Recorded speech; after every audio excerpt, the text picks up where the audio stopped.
Went on the air that the Big Ten well represented in tonight's semifinal. Well, half of the wrestlers in the semifinals are from the Big Ten. 6 of the first 8 in the 2 first weight classes are out of the Big Ten, and we start out with a Big Ten rematch where they've split.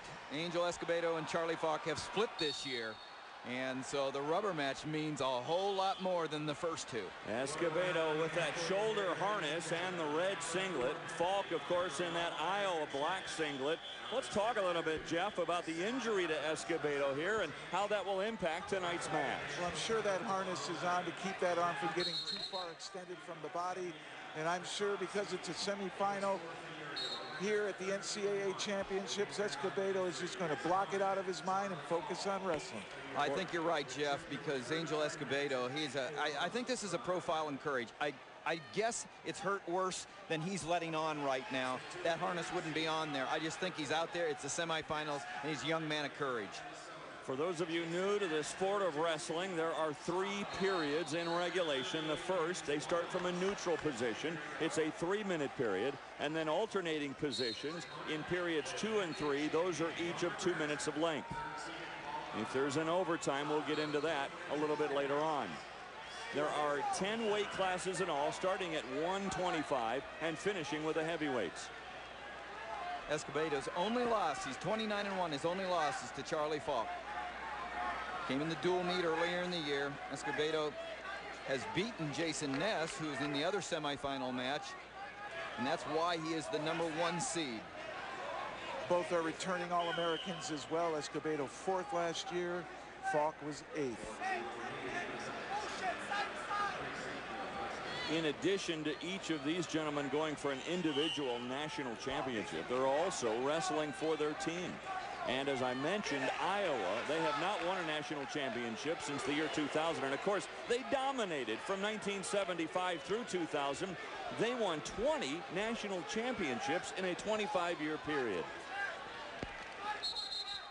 Tom Brands, he has been brought back to the University of Iowa, and in a very short order, he has turned them into almost what looks like a dynasty again. One thing about the injury in Angel Escobedo, he keeps such great position. He slows things down. He's very deliberate, and he's very tough to score on. And so if he was a wide open, scrambling type wrestler, it would hurt him worse. But he's just a great, basic, good in all positions wrestler. And Falck can't think about the injury to Escobedo at all. I mean, he puts that totally out of his mind, doesn't he? You go with your strength. So no, he's not going to change something because he thinks he might be able to attack a shoulder. I haven't seen him go after the shoulder at all. These two are trying to feel their way to a setup and then launch an attack. Falck's one of those wrestlers from Iowa who's made dramatic improvements since his freshman year. He wrestled as a true freshman. He wasn't ready physically. Then he redshirted, and then last year as a redshirt sophomore, he's an All-American, and now here he is in the semifinals. A late shot here by Escobedo at the end of this first period. Only one leg, though. No points awarded for that. And the first period will come to a close. You'll also see the numbers next to Escobedo, #1. That means he is the top seed. Falck at #5. The #5 seed, and the difference in red and green, those are the ankle bands that they wear. So Escobedo would be wearing the red ankle bands, and you see the green ankle band from Charlie Falck. Just as easy here in this case to identify the wrestlers by their singlet colors, but that's just one more way for you to look at it. I think this will be more of a test on Escobedo's shoulder, having to post it to work his way up and get to his feet. Plus Falck will chop arm. I mean, that's a natural breakdown, so it's going to have to move in 2 planes at the same time, up and laterally, and that's potentially where he could re-hurt it. But he did manage to get to his feet here. Needs hand control. Falck does a good job to return him to the mat. Now they're out of bounds.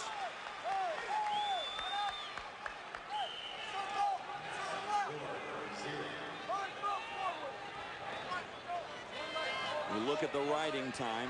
If one of the 2 wrestlers has riding time of 1 minute or more at the end of regulation, they would add a point to their score. Nice. Half Granby gets to his feet, but Falck in on the leg now, trying to return him to the mat. Falck doing a great job of being elbow deep there with that single leg as he continues to try to return him to the mat, as you said, Jeff. But he's deep in on it.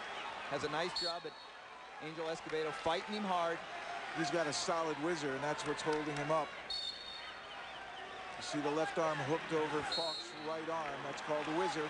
Great counter for leg shots.